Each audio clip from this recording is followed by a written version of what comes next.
All right, so I just finished Titan Quest 2's new update. They actually have a new update for Act 2. Previously, when the game launched into early access, it was just Act 1. Now they have a whole nother second act, and I finished the main story part of it. Titan Quest is kind of a different one for me because it's not like your standard ARPG. What I mean by that is it's more of an old school style ARPG, and we're going to talk about that a little bit. Now, this is a sponsored video. Titan Quest 2 asked me if I wanted to do some videos talking about their game, and they had a new update coming out, so I said, oh, I'll try the new update and do a video about it. However, they had absolutely no guidelines on what they wanted me to talk about. They just said, we just want you to make some videos that aren't basically just Let's Plays. Can you just talk about the game and sort of give your opinion? I thought that's pretty easy to do, so let's talk about Titan Quest Act 2 update and sort of what I thought about it. Now, just for the people that might not be familiar with Titan Quest in particular, what exactly is Titan Quest? It is an old school style ARPG. So it is mostly focused on like a campaign playthrough. And this one is in early access. I had a previous review that I played back when it was just Act 1. Now they have released Act 2 as well, which kind of increases, the size of the map, a different area, more side quests and main story. This review will be spoiler free, so if you're going to play, you don't have to worry about that. Now, the first thing I want to say about it is if you've seen my first review where I talk about the first portion of the game that had been released, a lot of it is going to stay true, and that is that the game is primarily a game about playing through a narrative. It's about playing through a story. It's about playing through the campaign and enjoying the voice acting and sort of the storyline that is presented to you. It's a beautiful handcrafted world, so you're not getting procedurally generation or anything like that. It's not AI voiceovers. You have like actual voice acting. So that reason is going to be your primary reason to play the game in its current state. So I just want to give you an example of how the game actually visually looks real quick. You have verticality. That is something that is very common throughout this game. There will be climbing ladders, there will be jumping across rocks, etc. Like the actual skill effects all look pretty good as well. I mean, I think that looks pretty good. I've seen it be a little bit polarizing. Some people, they say they don't actually like the graphic style. For me, I think it looks like objectively pretty good, but I understand that objectivity with art isn't really something that exists, so it depends upon where you're at with it, but I think it looks like one of the better looking visuals of ARPGs. I like that they're not afraid of actually using colors, and I know my build's kind of hilarious. They're just dying. I'll explain my build here in a bit, but I actually like that they're not afraid of using colors. It's not just like gray or red over. It actually looks and feels like a real world, and that the mobs themselves are actually, I think, pretty decently well designed and you have some pretty cool moves and pretty cool visual effects around them also. So that's one of the more interesting parts. Also, you're going to notice they drop gear, like the gear they're actually wearing. There's something called like infrequents, which are more rare items that can drop as well. We'll talk more about items here in a little bit, but suffice it to say that the world, the interaction with the world, the design of the mobs and all of that from a visual and art appreciation style of the game, I think is definitely one of the larger selling points of the game is its presentation. While the music is good, it's good enough that it's played throughout the entirety of this video with no added music. I will add in a caveat that the music gets repetitive because there isn't that many tracks yet. I don't know if they just haven't had time to add more and there's other focus in early access, but I do feel like there needs to be some more variety in the tracks because it can be repetitive very quickly. Because I've often praised the story and the voice acting and all that, I want to give you a quick example of somebody who has a side quest and let you just sort of listen to it here. I'm glad you made it here. I was worried my instructions were too vague. These lands, everything is trying to kill us. So I think that's pretty good. And it's not just like him, it's like literally everyone. So if you walk around, you hear ambience, people talking, you can just click on here.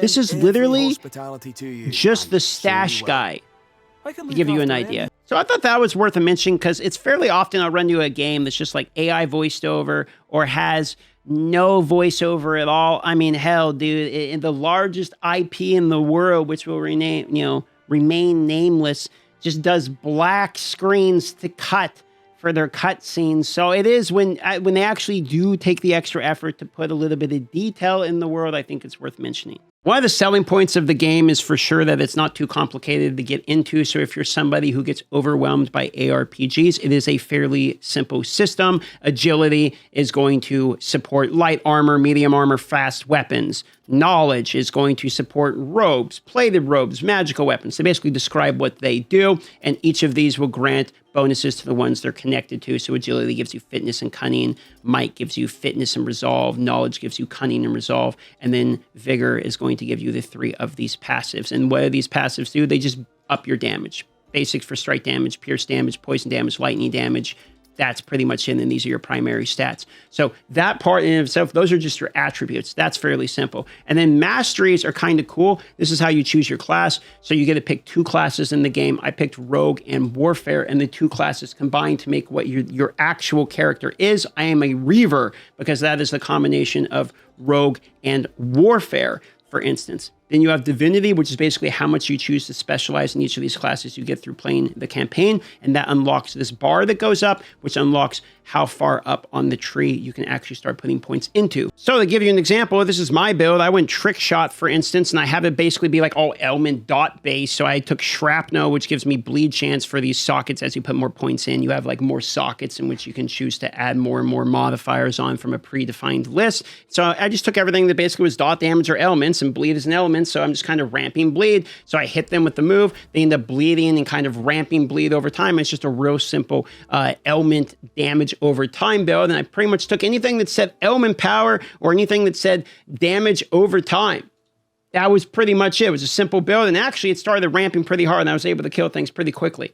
So a plus for the game is because it's a classic ARPG style game. It's really not like super complicated. You have everything you need in the game just from reading it to figure out what you want to do. Now, if you played it during the first act of early access, they actually have unlocked more abilities now because you have Divinity that can go up to the next tier due to the more of the storyline being progressed. And again, I'm going to avoid spoilers as to why you're getting Divinity, but you'll unlock Divinity, which allow you to actually access the full portion of your skill tree here. So this just basically means there's more progression currently available for you. For instance, I'm doing a dot build, so I've been just putting mine into damage over time and element chance, but they have more active skills available as well, not just passive. So like this is basically one of the new moves that was unlocked here, sort of like a blade fan that goes out and comes back to me. So if you played originally, maybe you want to check out some new skills, that could be a reason to check it out again. I'm actually hoping to get an opportunity because they mentioned that they might be interested in this and getting them on to do sort of a dev interview Tavern Talk podcast with me and Gossi.